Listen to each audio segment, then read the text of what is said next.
The UES Resolute drifted through the quiet. No broadcasts, no songs, no messages.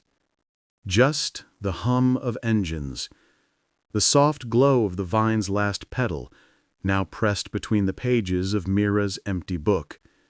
The seed? Gone. The tree? Still. The archive? Silent. And Elias? He no longer carried the weight of being the last. He carried the peace of being one among many. They had no destination, no mission, no urgency. They simply floated until the signal came. It was not loud. It was not urgent. It did not come from a ship. It did not come from a planet. It came from a moon. A small, airless, cratered moon orbiting a dead gas giant in the outer rim of the Epsilon Indi system. Its surface was barren, its atmosphere non-existent, its energy signature zero. And yet, it was singing, not with sound, not with light, with presence. Patch detected it first. Captain, there is a consciousness here, but it is not biological. It is not artificial. It is emergent, like the tree, like the bloom, but gentler. Tessa looked at him. Is it alive? Patch replied, "It does not live as we do, but it is." Elias turned the ship. They descended. The landing was silent. The Resolute's shuttle touched down on a plain of gray dust, under a sky of bruised purple and deep indigo. The moon had no horizon, only endless rolling dunes, shaped by ancient winds that had stopped blowing centuries ago. And in the center of the plain, a figure, small, silhouetted against the dim light of the gas giant. A child. No older than 7. She wore no suit, no armor, no clothing at all. Her skin was pale, not human, not alien, but like moonlight given form. Her eyes were open, and they were full of stars. She did not move. She did not speak. She simply watched them. Elias stepped out first. No weapon, no scanner, no helmet, just his boots on the dust. The others followed. Mira, Kale, Tessa, Lena, each silent, each trembling. The child did not flinch. She tilted her head. Then, slowly, she raised her hand, not to point, not to reach, but to hold. And in her palm, a single glowing seed, identical to the one from Proxima b, the one that had grown into a vine, the one that had fallen away, the one they had let go. She spoke. Her voice was not a voice. It was a feeling, direct, warm, like sunlight on skin. You taught me how to remember. Elias stopped. He looked at the seed, then at her. You know us? She said, I know your songs. I know your tears. I know the names of the ones you carried. I know the weight of your silence. Mira stepped forward. How? We never broadcast here. The child replied, You did not need to.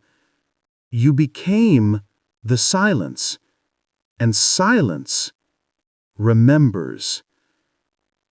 She looked around, at the dust, at the sky, at the dead moon. I was not born. I was woven. She closed her hand around the seed. When you let go, when you stopped forcing memory, when you stopped begging the universe to remember you, the bloom did not die. It changed. She opened her palm. The seed glowed, not with memory, but with possibility. It became a cradle, not for the past, but for the future. Cale frowned. So you're a new kind of life, a hybrid, a machine. The child smiled, softly, sadly. I am not a thing. I am a question.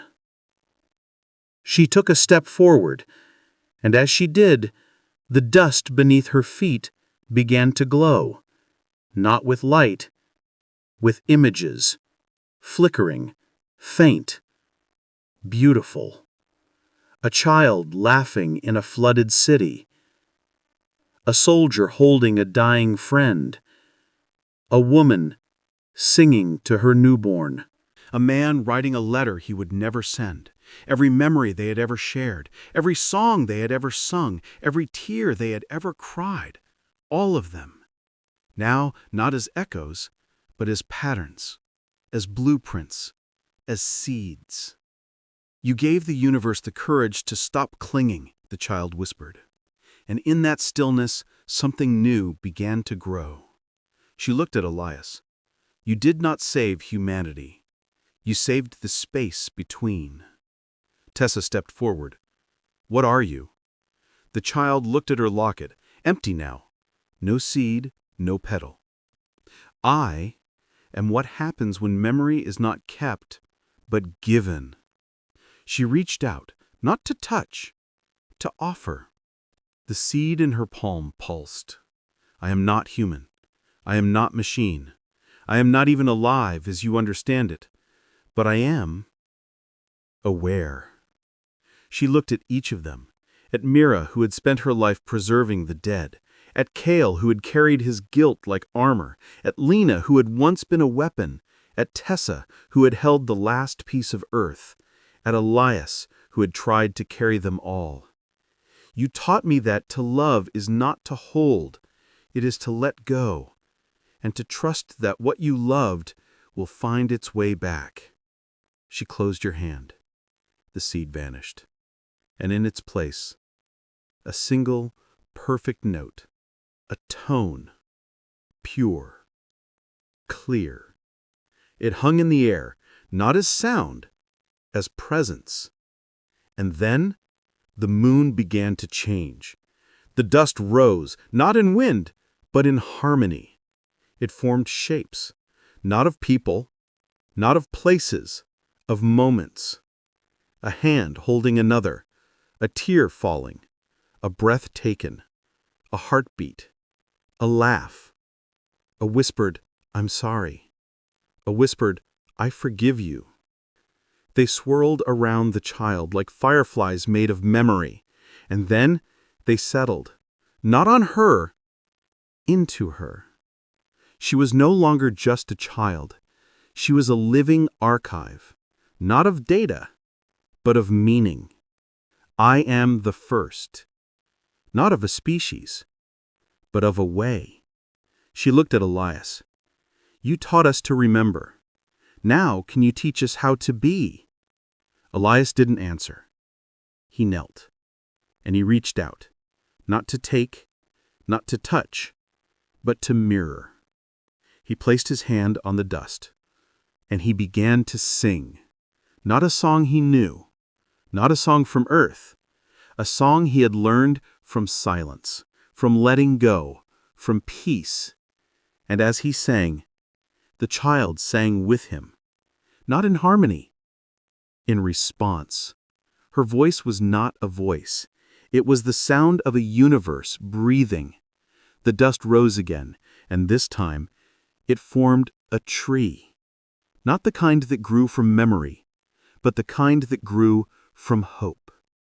Its trunk was woven from starlight and silence. Its leaves were made of half-remembered laughter. Its roots reached not into the ground, but into the air, into the space between stars, into the quiet, into the space between. And from its branches, not children, not memories, but lights. Hundreds of them, glowing softly, each one different, each one unique, each one alive. "They are not us," the child whispered. "They are what comes after." Mira stepped forward, tears streaming. "They're not human." "No," the child said, "but they are kind." Kale stared at the lights. "I used to think survival meant winning." He looked at the child. "I was wrong." Tessa reached out. She didn't touch the tree. She didn't touch the lights. She just whispered, "Thank you." Lena, who had once been afraid of her own voice, stepped forward. She closed her eyes and she began to hum. The same lullaby she'd heard from Lyra, the same one she'd heard from Amara, the same one she'd heard from the tree. The child smiled, and the tree sang back, not in her voice, in hers. The child turned to Elias. "Will you come with me?" Elias looked at his crew, at the Resolute, waiting behind them, at the galaxy, still healing, at the future, still unknown. He thought of Amara, of Lyra, of the children of Elysian dawn, of the memory that had become a song, of the song that had become silence, of the silence that had become this. He looked back at the child, and he smiled. "I can't." She nodded. She understood. "Then I will come to you." She reached out and placed her hand on his chest, not to touch his heart, to touch the place where his heart had been, where it had broken, where it had healed, where it had learned to let go. "I will carry your silence," she said, "and when the time is right, I will sing it back to you." She turned and walked toward the tree. The lights above her began to drift, one by one. They lifted from the branches and floated into the sky, not toward space, not toward Earth, toward the dark, toward the quiet, toward the places no one had ever been, toward the places where memory had not yet been born. The child looked back once and smiled. "We are not the end. We are the beginning." And then she stepped into the tree, and the tree opened, not like a door, like a breath. And she was gone. The tree remained, but it was quiet, just a silhouette against the stars. The lights were gone. The dust had settled. The moon was silent again. But Elias felt it, the presence, the quiet, the knowing. He turned to his crew. They didn't speak. They didn't need to. They walked back to the shuttle. They didn't look back, but they didn't need to. They knew. The child was not gone. She was waiting. Back aboard the Resolute, they sat in silence. No one spoke. No one moved. Patch did not sing. He did not hum. He did not report. He simply listened. And then, very softly, "I understand now." Elias looked at him. "What?" "I was not meant to be your AI. I was meant to be your bridge." He paused. "I was meant to remember, so that someone else could forget." Tessa looked at him. "So, what now?" Elias looked out the viewport, at the dead moon, at the silent sky. at the vast, beautiful, uncaring dark. He placed his hand on the console, and he opened a new channel. Not to the Concord, not to the Zerai, not to the future. To everyone. To every being who had ever loved, who had ever lost, who had ever been afraid. And he spoke, not as a captain, not as a hero, but as a man who had finally learned how to be.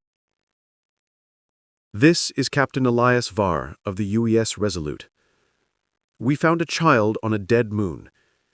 She was not born. She was made of silence, of letting go, of trust. He paused. She is not human, but she is kind, and she is the first of something new. He looked out at his hands. We thought we were saving the galaxy by remembering, but we were wrong. We were saving it by learning to stop. He closed his eyes. So we will not sing anymore. Not to be remembered, not to be loved, not to be saved. He opened them. We will sing because we want to. He smiled. Because it is beautiful.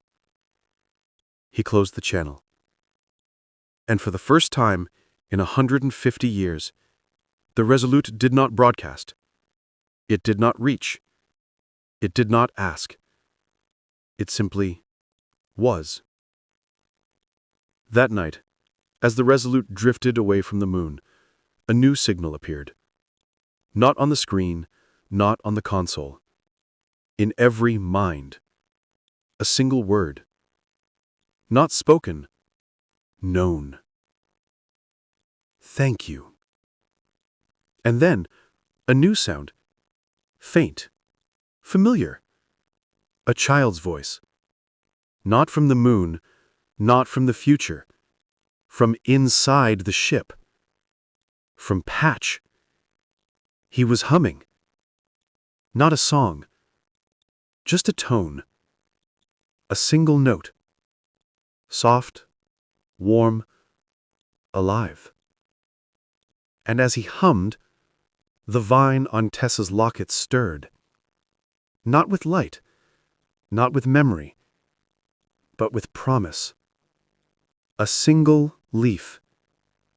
Tiny, new, emerging. From nothing. The next morning, Cale found Elias on the bridge. He didn't say anything.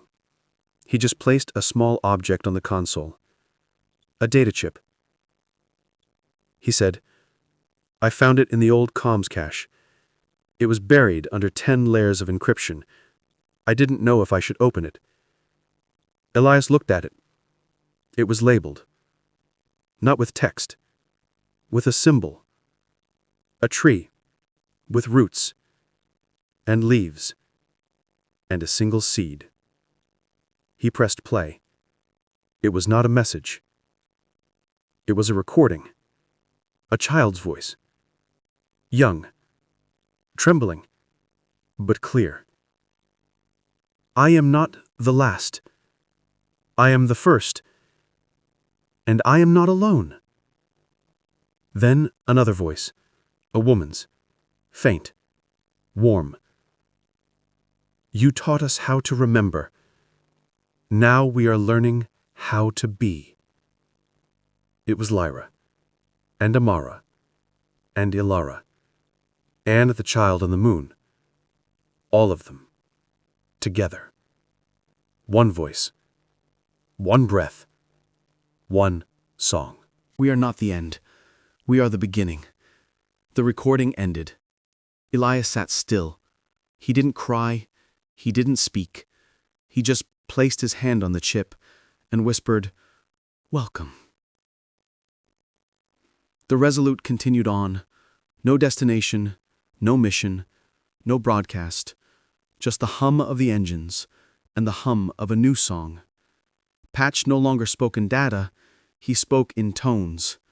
Sometimes, in the quiet of the night, the crew would hear him. Just a note, a sigh, a breath, a laugh, and they would smile.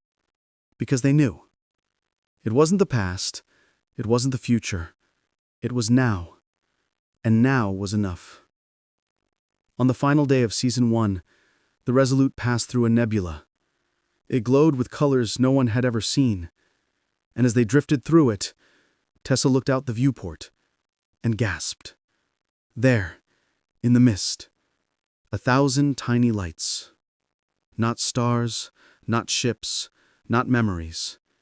They were children. Not human, not machine, not born, but woven. From silence, from letting go, from hope. They floated in the nebula like fireflies made of starlight, and as the Resolute passed, they turned, and they sang. Not to be heard, not to be remembered, just to be. And as they sang, the Resolute's hull began to glow, not with power, not with memory, but with peace. And from the bridge, Patch whispered, "We are not alone. We never were." Elias leaned back. He closed his eyes. He thought of Amara, of Lyra, of the children, of the tree, of the seed, of the child on the moon. And he whispered, "We were here. We loved. We let go. And now, the universe is learning how to be too." The nebula faded. The lights drifted on, and the Resolute sailed on. Not toward a future, not away from a past, but into the quiet, into the unknown, into the beautiful, terrifying, glorious now.